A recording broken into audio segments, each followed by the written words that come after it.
People don't leave companies. They leave cultures where they don't feel valued. Welcome to the Appreciation at Work podcast, where we share real stories from leaders building workplaces that teams don't want to leave. I'm your host, Dr. William Attaway. I'm excited today to have Jennifer Gray on the podcast. Jennifer is the Chief Deputy Director at Marion County Community Corrections in Indiana, and she's an Appreciation at Work certified facilitator. Jennifer and her team have been implementing the Appreciation at Work framework for several years now, and I can't wait for you to hear about how that's been going. Jennifer, thanks so much for being on the show. Thanks for having me. Good morning. I would love for you to start by sharing a little bit of your story with our listeners. Tell us about you, what you do, and how this whole thing started. Okay, well, I have been with Marion County Community Corrections for 22 years. I actually came into the agency as a supervisor over the behavioral health unit, and eventually promoted to Deputy Director and Chief Deputy Director. Our agency serves roughly 7,500 people a year. Goodness. We've got about 3,000 individuals on electronic monitoring and work release at one time. So we have about 200 employees. We've got a court team, a field team, case management, intake and processing. It's a very busy agency here in Indianapolis. So my background, I worked in the jail for 4 years doing mental health and substance abuse assessments. I've done a little bit of time with CPS. I worked in the state of Arkansas for 4 years doing juvenile diversion and CHINS cases. So a little bit of everything. What a journey. My goodness. Yeah. I love it, but there's no wasted experience. And No, a little bit of everything. You take pieces from here and there and keep learning as you go. As we talk about Appreciation at Work, you guys have been implementing this for a while. How did you first learn about this? We learned about it because we started doing a book debrief with our managers. And this was actually the first book that we chose. We were looking for different books on leadership and improving culture and things like that. We honestly I don't even remember how exactly we came across it, but we read the book, we broke it down and discussed it. And as a leadership team, we really liked the material. And then when we looked a little further into it, we were like, gosh, there's a whole curriculum and we could implement this for our agency to help with engagement and morale and all sorts of things. So it started out as a book debrief. We really enjoyed it. And that went to some research and the discussion to make the commitment to implement the program. As you started to dive into this, was your team receptive to this, or was there any pushback? Management and executive team was very receptive. I would say that there were some skeptics, as we got into the actual breakdown of the training classes, because a lot of people thought that this would sort of be a one and done kind of a flavor of the month, because that's what happens in a lot of situations, right? You train on something, then you use it for a little bit or you forget about it, and it's not really used fully. So there was some skeptics. We also have a couple divisions that are 24/7, 365. So there was some training logistics that we kind of had to work around there. But overall, when we looked at our surveys, the results were overwhelmingly for or popular or reinforcing to having this curriculum brought in-house. I think that's so helpful, because a lot of people say that, there's always a group that are the skeptics that do kind of push back, and they're like, it's just like you say, flavor of the month, and I think the consistency is so important. And that's what you guys have been doing for multiple years now. Yes, we once we had everybody go through the program, right now we're looking at booster sessions, so to speak. So we're looking at that supplemental material and deciding what we want to choose to for the remainder of 2026 go into team meetings whether it's 15 minutes or a half hour, 45 minutes, whatever it is, to kind of bring everybody back and remember that material. The supervisors have done a really good job also in their team meetings of bringing it back and discussing everybody's primary and secondary language and even your least valued, because that's important also, we learned Yes, yes. as we were training. And so I think the supervisors have done a pretty good job also of trying to keep that information first and foremost. Even little things like we use the flyers that you put in your work area. So it's a reminder for Nice. the employee, but also then for their team leader, their supervisor, or really anybody interacting with them, what their primary language of appreciation is. And I think that's been helpful too. For sure. Before you started implementing this, how did you typically try to show appreciation at work? I think before it was very generic and probably a little more scattered. Uh, I don't think that I know that we didn't pay attention to specifically what is meaningful to somebody. I think it was a lot of generic or team-based types of things.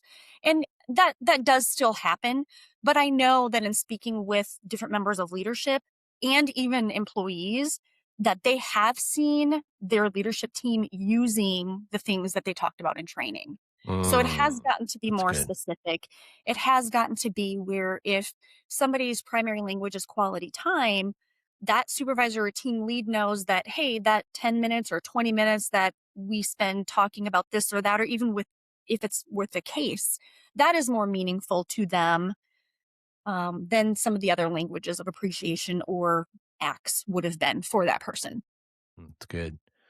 What began to change in your culture as you began to implement this? Like, did you begin to see different responses, behaviors, attitudes? Like, what began to change for y'all? One of the things that was interesting for me is that in the trainings, people spoke up. And that is also what we wanted for them to do. We tell them in the training that, we're here to open the communication. Nobody's in trouble for what they say. We want your opinions on what you're seeing that works, what you're seeing that doesn't work or isn't meaningful.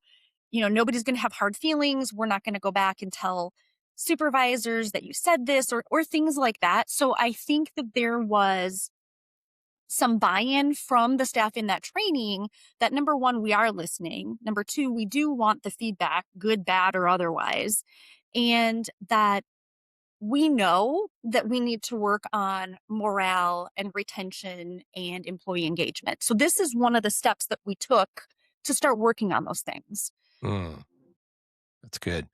As you implement this as a leader, you have a different perspective than a lot of the people on the team. You're looking at the whole board. How has this framework influenced the way that you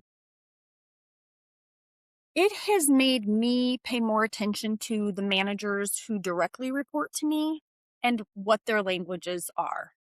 I was a person that, I've got a manager that likes Mountain Dew. So every once in a while, there'd be a Mountain Dew that I put on their desk. Well, come to find out that their language of appreciation is really quality time.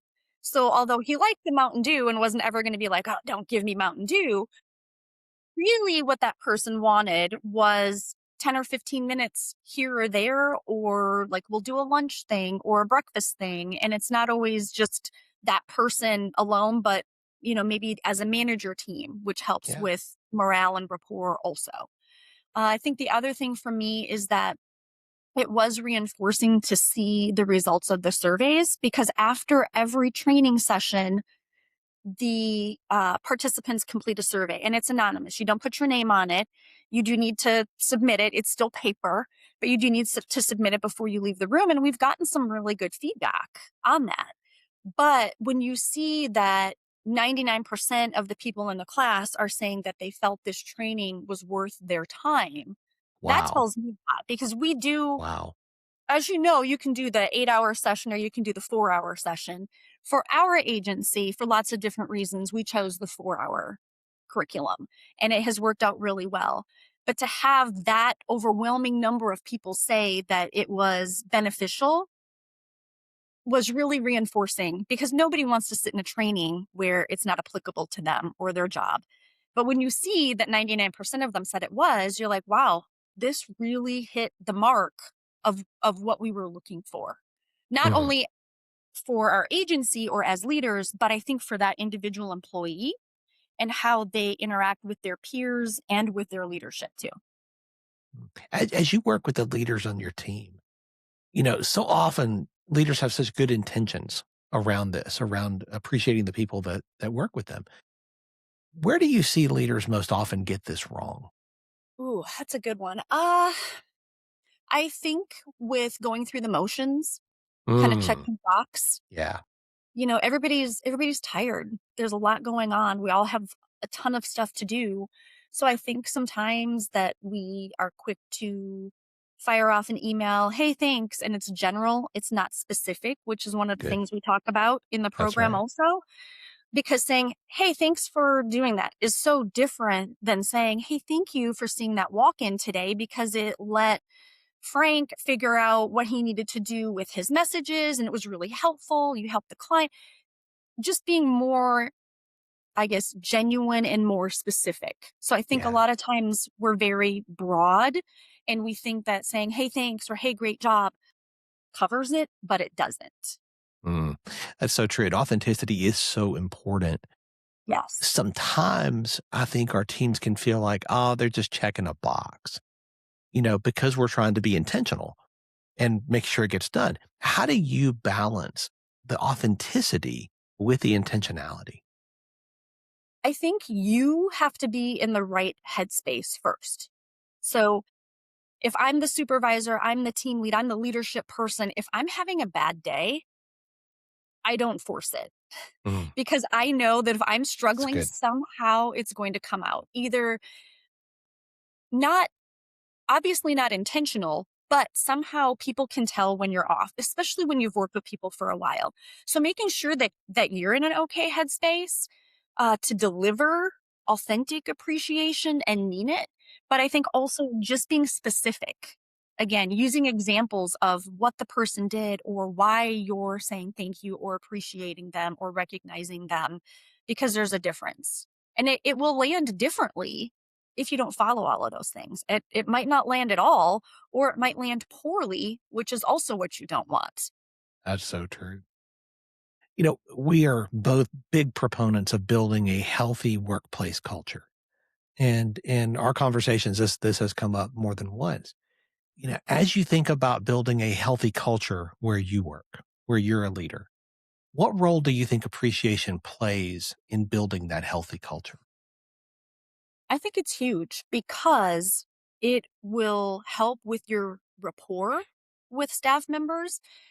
It can help turn around situations where maybe it's been a rocky relationship because of performance issues or Yeah. maybe attendance issues or things like that. But when you are able to genuinely appreciate somebody and intentionally appreciate them, when you do have the other stuff that you have to address, I think it makes it easier for the leader, but also can make it, I don't want to say easier, but can make it a little more digestible to the other person Mm, because you're not always hearing just all the bad stuff. You're hearing some of the good stuff too.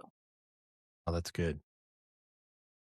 Sometimes we hear from leaders or business owners or different people at different levels in the organization who hear about this and they say, "Yeah, that's nice. That's good. I'm just not sure it's necessary." This whole idea of appreciation is soft. I mean, we need to focus on the bottom line. If you were sitting across a table from somebody who communicated that, what would your response be? But I would tell them that I understand what they're saying because I realize that different businesses, agencies, corporations have different benchmarks and requirements and things that are important to them. And I would never discount that, but I would say that on the human level, if you really want your staff, your employees to put forth their best effort and be engaged and want to be here and want to do the work and want to help you reach all of those benchmarks and goals, you also have to invest in them. And appreciating them the way that fits them best is one of the best ways to do that because it is going to have an impact on their engagement, their job performance when they're showing up. Again, even when things are hard or they're short staffing, if people know and understand and feel like they are appreciated genuinely, there's a difference in what you're going to see. Oh, that's really good. One of the things that we talk about is that it does impact the bottom line. That we do see a difference in productivity and performance, in engagement, and even in retention and lowering churn and turnover. Have you seen any of that as you have been implementing this in your culture? I would say we definitely have. We have had lower turnover in the last year and a half. And I do think that part of that can be attributed to the fact that we are conscientious of how we appreciate people and what we're doing and making sure that we're being intentional and we're being genuine in that. Um, I think that staff have been more engaged with certain things. And I know that on the leadership level, we're hearing from staff again that they liked the training, they liked the things they learned, and they've used it peer to peer as well as seen it come down the chain. So that's the other thing that Good. we are seeing is that people are understanding a little bit better what their coworker likes to have in terms of appreciation. Jennifer, how has your understanding of appreciation shaped you as a person? Not just at work, but how has this begun to create change in you as an individual? I think that the curriculum and the follow through has really impacted me on the intentionality piece because I feel like I was always good at saying, "Hey, thanks. Hey, thank you. Oh, great. Great job. Wonderful." I feel like I was good as a cheerleader in a lot of areas, but that's not what we want. So, for me, being specific, being intentional and being genuine, kind of going back to like I said, if I'm having an off day, I don't push it because I know it's gonna come off wrong one way or another, and it's not gonna work, and I don't want it to backfire. But I think that, being conscientious of being genuine, sometimes I think too, you have to look a little harder to find things, and that's not always bad because it forces you to get out of looking or always finding the negatives or being the Debbie Downer or being in that funk of like everything's wrong. And it forces you to get out of that a little bit too, because there is always something positive. Sometimes you got to look for it a little bit more. Mm. People often will walk away from a conversation like this that they listen to on a podcast with one big idea. If you got to choose what you want that one big idea to be that people walk away with, what would you want them to take away?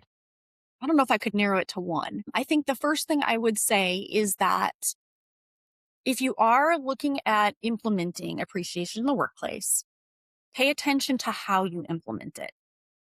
Our agency has not implemented things the best previously. And I think we've learned from that. I think that we really did a great job implementing this program. And I think that how you implement something can make or break the success of a new initiative. So I would definitely pay attention to your implementation plan. The other thing would be don't let it be just a one and done. If you're just going to do the 4 hour or the 8 hour training and you're not going to revisit it in small group meetings or in refreshers, then you've lost the whole point of even implementing it in the first place. And I think the other thing I would say is pay attention to the surveys. There's always good and bad in the surveys. There's going to be things that maybe you can change, like people complain about the room. It was too hot or it was too cold. And, maybe you can use a different room next time. People want snacks or people don't like the certain snacks you have. Sometimes some things you can make adjustments on, but using that feedback to make the tweaks that you can when you are delivering the program, I think is also something I would take away from, and keeping the things that are working well. So when people are like, "Hey, this was good," or "This was great," or "I liked this part," keeping that is going to be huge also. That continual learning process, right? We evaluate and then we adjust. I love that. Yeah, that's really what it is. You're right. Jennifer, this has been so helpful, and I am so grateful to you for your generosity of time and the insights from your implementation of this in your workplace. I know our listeners are going to want to learn more about what you're doing and maybe connect with you and ask some follow up questions. What's the best way for them to do that? They can actually email is the best way to reach me, because even on weekends and nights, I'm on my email, so they can feel free to reach out via email at Jennifer, just common spelling, dot Gray, Gray, at indy, dot gov, Gov as in Victor. And I'll be happy to share the tips and tricks that we have and what we've learned, how we've tweaked things along the way. I'm even willing to share the survey that we came up with. We made a specialized survey to this program, again, because the survey that we had was very general for any training, but that's not the information I wanted to capture. I wanted to capture specific things about this training that were helpful or not. And I think, like I said, that survey has been very helpful for us. Thank you for that. We'll have that link in the show notes, and I appreciate your generosity in that as well. Yeah, Thanks so much for your absolutely. time. This has been so great, Jennifer. Thanks again for having me. I appreciate it.